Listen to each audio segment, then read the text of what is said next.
শীতকাল আসেনি এখন? আইছে তোরা কি চাস ভবিষ্যৎ মারতে? না তোরা কি গোসল দিতে চাস? না গোসল না দিলে কিছু হইব?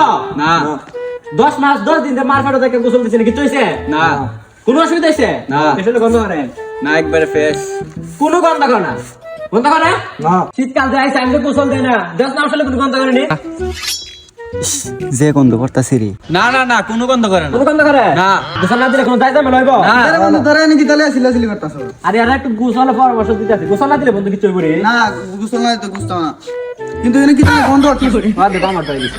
হে বেয়াদব, আরে বেটা এখানে গন্ধ হচ্ছে আমি কইতাম না তুই বাইতে গুছল দিয়া গোসল তো আমি দিই না, কাশল তো গন্ধ বাড়িতেছে।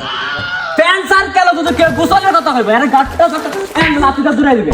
চল গন্ধ হরে না আমি কইছি দেখ কেলে আমি তা দূরে দিতে তোমরা কে কথা বলে কেন? কই যাচ্ছ তুমি? আমরা বন্ধু বান্ধব না তো তোকে গোসলের কথা কয়, গেট আউট। ঠিক একদম গেট আউট। ঠিক এক মাসও গোসল দিতে আমরা শীতের মধ্যে। অবশ্যই অবশ্যই কোনো কথা নাই। মন বেশ থাকলে সব বেশ ঠিক ঠিক তুই করতাস।